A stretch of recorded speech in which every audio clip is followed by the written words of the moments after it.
Okay, welcome sa another vlog. Ngayon po ay magpapalit ako ng coolant. So, yung lumang coolant, papalitan ko na po siya ng bago. Yan, so ito ang gagamitin ko. Pang Toyota din. Ito yung gagamitin ko coolant, pamalit dyan. Ayan, so tatanggalin ko na yung luma. Okay, so ito yung gagamitin kong pang flushing sa loob, distilled water. Pagka naglinis po ng radiator o magkarga ng radiator, hindi po pwedeng tap water. Kasi yung tap water po ay nagtututong yan. Kapag nagkaroon po ng tutong yan, babara na yan sa mga rows, doon na magsisimula yung problema sa circulation ng tubig sa radiator. Posibleng magkaroon na ng overheat pagka may marami ng bara o nakabara dito sa kanyang radiator. So dapat distilled water lang kasi dito po walang latak. Ito yung kanyang pitcock. Kailangan mabaklas kasi dito po madi-drain. Ito yung ano, dito lalabas lahat ng mga tubig ng yung coolant sa baba. Ayan, ito. Ito naman, gagawin lang natin dito. Tatanggalin natin to.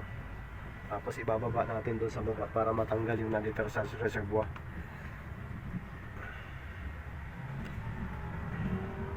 Ayan, so ito lang yun, naka-clip lang.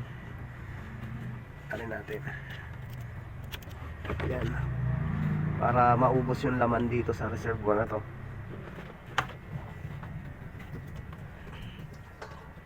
Ayan. Oh, ayan. Tanggalin na natin siya. Ayan yan. Ito dito pag nagdi-drain sa coolant ng radiator, dito yan nilalabas. Ayan o. Pink ang gamit ko dyan kaya ayan yun siya. So inalis ko na yung takip para sumingaw. Lumalabas. Walang palit ito ng 5 taon. So palitan ko na siya ng bago. Hindi na siya pink orange na lumalabas, siguro dahil nga mayroon ng kalawang. Ito yung nagko-control sa ilalim ng pangsarado. So pag nawalan na ng tulo yan, lalagyan na natin ng distilled water. Tapos paandarin natin para mawashing yung loob ng radiator at sa loob din ng makina. So ito na yung lumabas, hindi na orange. Medyo nag-dark siya. Hindi na pink. Okay, sarado na natin sa ilalim.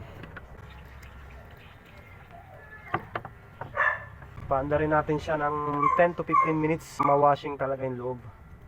Ganito kadami ang nabawas sa hati.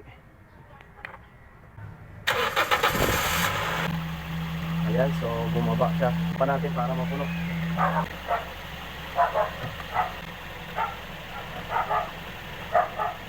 So hayaan muna natin na umandar siya ng 10 to 15 minutes. Papalitan natin ulit. Bababa natin yung ano pag natapos na ng 15 minutes.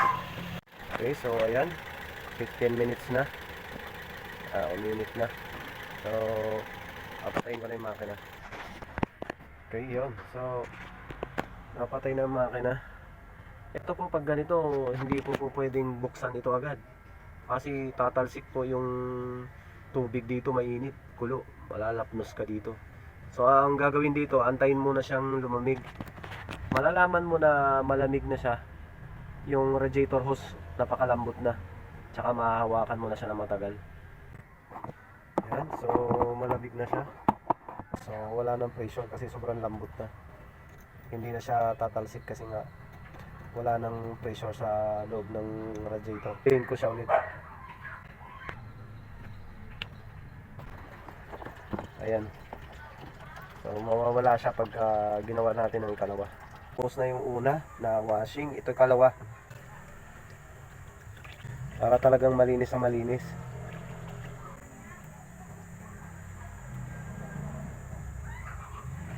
Ayan. So puno na siya.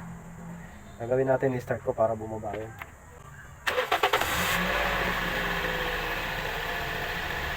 Bumaba.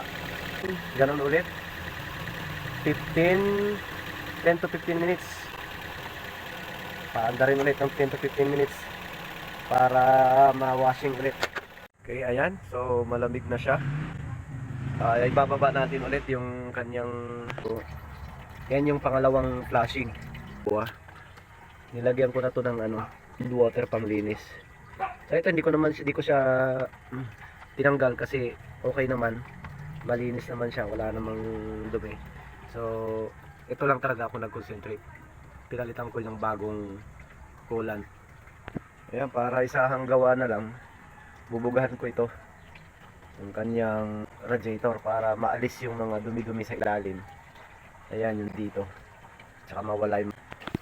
Ayan, so ganito lang ako mag-maintain ng paglinis. Ganito lang ako mag-maintain. Talagang inaalagaan ko to ng linis ng ganito para hindi siya nagde-develop ng dumi. Mahirap kasi kapag ito ay nagkaroon ng dumi.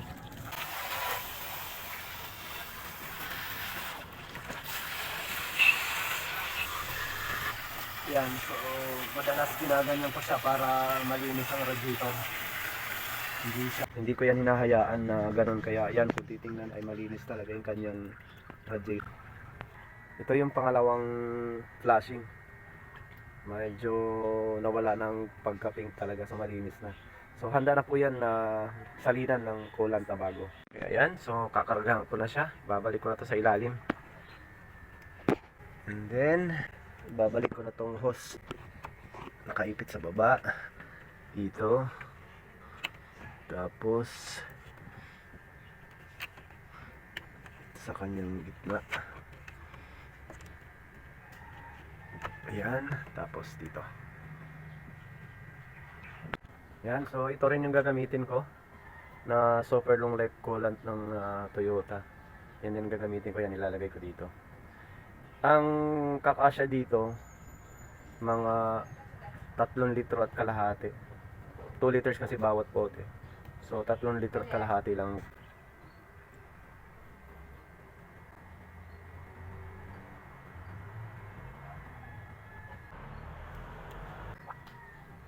Puno na. Magas.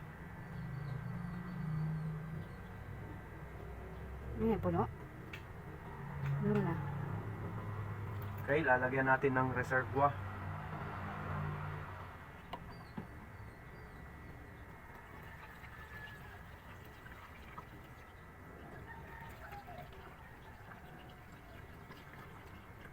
Ito, so papaandarin ko para bumaba yan at para may ano ko rin, masagad ko na siya ng lagay.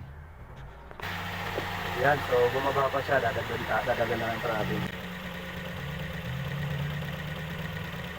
Dito rin po, huwag nyo titipirin.